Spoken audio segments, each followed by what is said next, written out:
Welcome to Pod Me If You Can TV. Today's film is Trial and Error.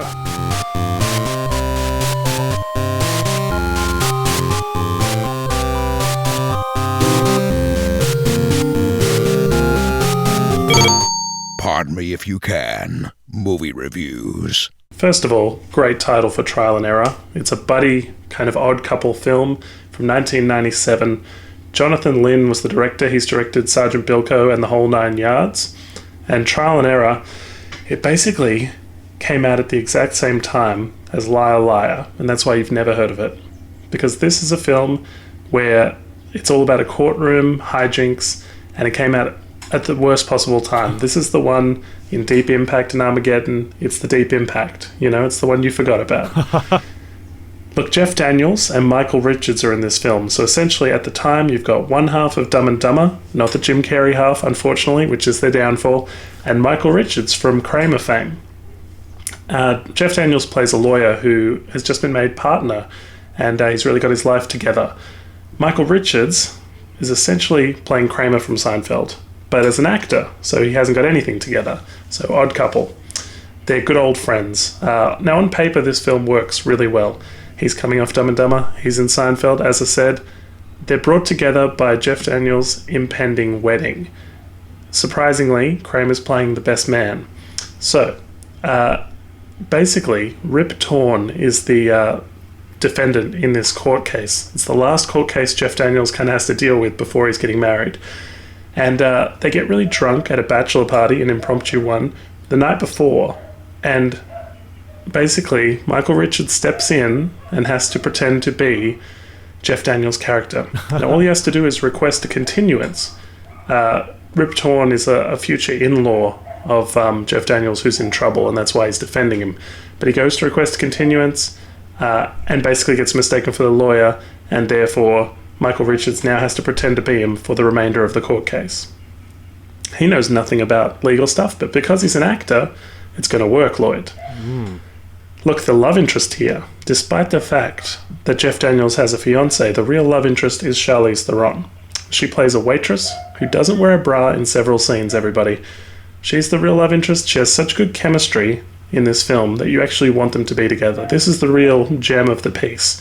Charlize Theron is so damn likable in this movie. You fall in love with her all over again, and obviously because it's 1997, it's young Charlize Theron, so there's kind of a innocence, and they shoot her in this kind of stocking lens that makes Charlize Theron now still looks pretty good. Exactly. So they shoot her in this kind of stocking lens that makes her look very angelic at times too. He's kind of sloppy, the Jeff Daniels character, but because Charlize Theron is such a good actress, you totally buy that she's into him as well. Look, Michael Richards does a lot of physical comedy whenever he can, fumbling books, falling over himself, falling over others. When they swap places, Jeff Daniels has some physical stuff too, like one scene where he falls through the ceiling of the courtroom. So, they're going for laughs all through the middle of this film, basically. There's a great scene where they're out shooting shotguns in the desert, and Jeff Daniels gets to let off steam. Charlize Theron takes him out there. And he's pretty uptight for most of the movie, so it's good to kind of see him release some of that insanity.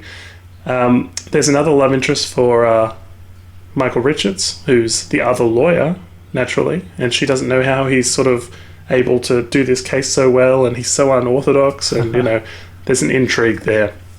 The issue with this film, the reason it's not more successful, is most likely because it is hugely predictable. Everything happens exactly as you imagine it's going to.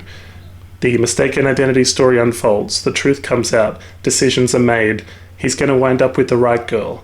And even though it wasn't hugely funny, Charlize Theron, as I said, hugely watchable is like a reason to find this film. Look, as I said, it's probably buried because of the Liar Liar success, but there's a fun cameo as well I'll quickly mention. Jennifer Coolidge, who plays Stifler's mum, is one of the expert witnesses who they bring in. And what character does she play, Stifler's mum? After this? No. What kind of character does she play in this movie? She's an expert witness they bring in, and she's a bit bumbling as well. Okay. But a couple of years before American Pie, so she's sort of building a comedic portfolio at the time as well. Yeah, I don't remember this movie coming out at all. I don't even think it got a theatrical release here in Australia, but if it did, I would have chose Liar Liar, definitely.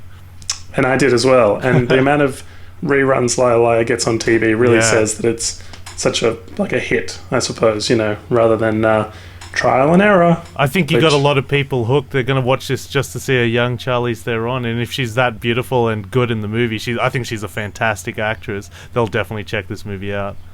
Yep, I think they will. You can find more of our reviews at our YouTube page or at www.podmeifyoucan.com. Thanks for watching. If you like what you see, please hit the subscribe button. Like us on Facebook and follow us on Twitter. Check out our podcast at www.podmeifyoucan.com.